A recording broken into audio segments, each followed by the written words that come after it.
Together we shall be looking at the preparation for the reopening of mosques and churches. But today is Friday, and it's supposed to be for Jumat, and that's why we want to look at that reopening of worship centers. I have in the studio with us the Chief Imam of Adiam Memorial Central Mosque, Abeokuta here, Imam Tarihat Yunus. It's nice having you join us on the program. Thank you very much, sir. All right. Well, let's just hit the ground running so that we can maximize what we have. Now, for some time now, mosques and churches have been closed. I know as Chief Imam, more like closer when it comes to mosque. How has it been in terms of Salat and the rest of it? How did you see it? We give thanks to Almighty Allah for making it possible for us to come here today. I seek His mercy and blessing upon our teacher Muhammad, his his companions, and the entire Muslim Ummah till the day of accounting. Our dear brothers and sisters in Islam, Assalamu alaikum wa rahmatullahi wa barakatuh. Coronavirus has been a very good experience, so to say, because it has taught us another new way of existence. Okay. In our mosque, we have been trying to ensure that the mosque is closed, going by the government directive since some months ago, and we've been performing our salat in our various homes as directed by the government. Though it has not been easy, but at least it is an alternative that we have in our religion before the emergence of this coronavirus. Many of us don't know we have those options, but as the coronavirus came in, we started learning a lot of things that we have abandoned before, and we came to understand the fact that we have so many options, so many alternatives in our religion when cases like that arises, and we have been trying to cope with the situation. Okay, you said alternative. I want you to expatiate on that. Are you saying that alternative as to where you can worship is not... Yes, there are different ways by means a Muslim could move closer to his God. For instance, the Prophet ﷺ has told us in a tradition that فِرُّ مِنَ الْمَجْذُومِ كَمَا تَفِرُّ مِنَ الْأَسَدِ, that you don't move closer, you distance yourself from someone suffering from leprosy, from epilepsy, the same way you run away when you see a lion. So, going by that tradition of the Prophet, you don't go to where you have large gathering when this kind of epidemic, pandemic is around. So make sure you save yourself, and that is why the option that we have is that we pray individually in our homes, we pray together with our family, we observe Salat individually and collectively in our different homes. It's an option in Islam, and that is established in Islamic jurisprudence. Okay, now let's look into the preventive measures. Now that faithful will come together, what do you have on the ground? What will change? What should they expect? Okay, we appreciate the state government for the opportunity.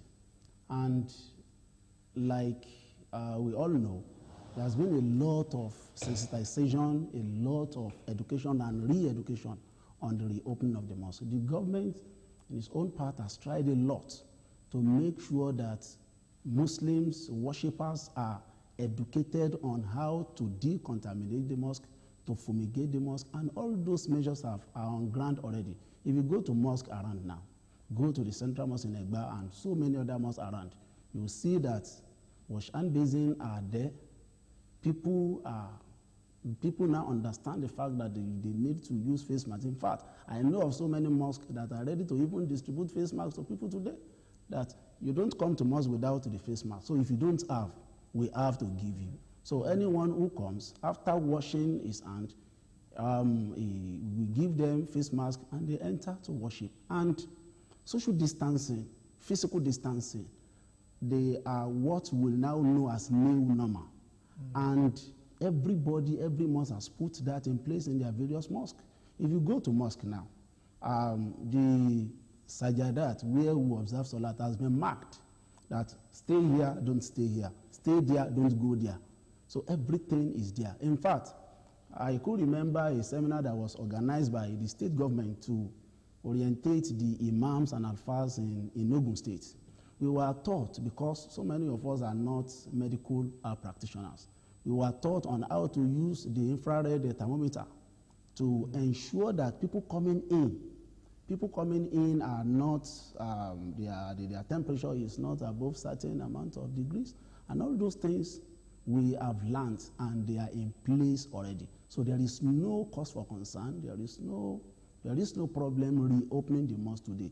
And we are very, very eager to go to the mosque, and we are also very prepared to abide by the guidelines as laid down by the Presidential Task Force and the Nigeria Center for Disease Control. Okay. As religious centers open, what are expectations? Yes, as religious centers are opening today, especially the mosque, yes, we expect people to come out and observe Salat. We expect worshippers to return to the mosque.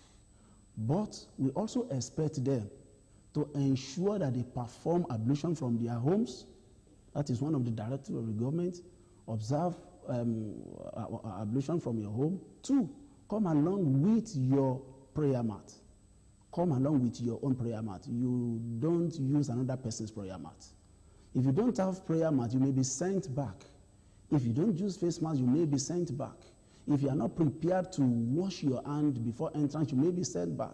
If you are not prepared to be tested, if you are not prepared to be tested with the infrared thermometer, you may be sent back.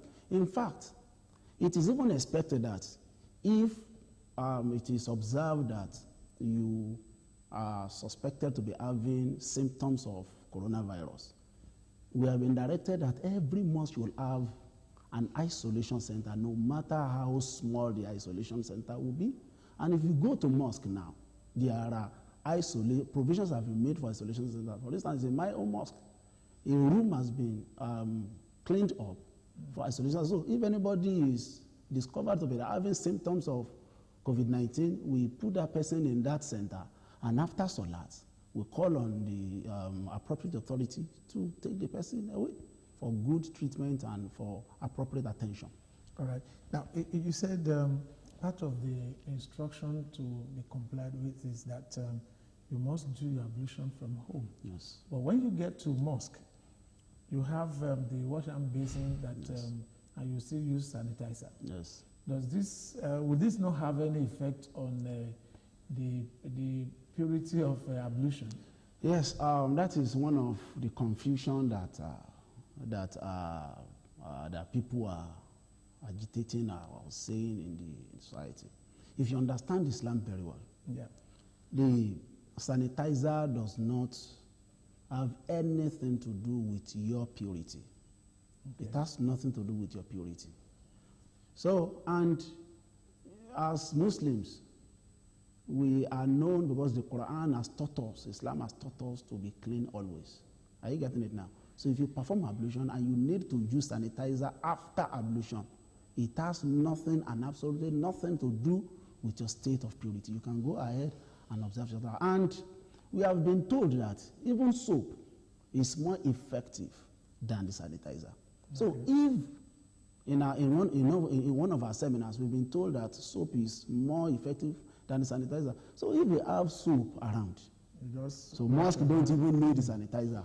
Put the soap there, use the soap to wash your hand, and go into the mosque. So someone asked me a question this morning that is very, very germane, that may be agitating the mind of people. We are asked to observe ablution from our homes. And as Muslims, your ablution can be vitiated by so many means.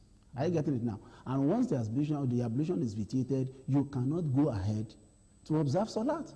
You need to renew that admission, that ablution. You now have to go back home and observe another ablution before you come back. Definitely, such a person will not come back to the mosque.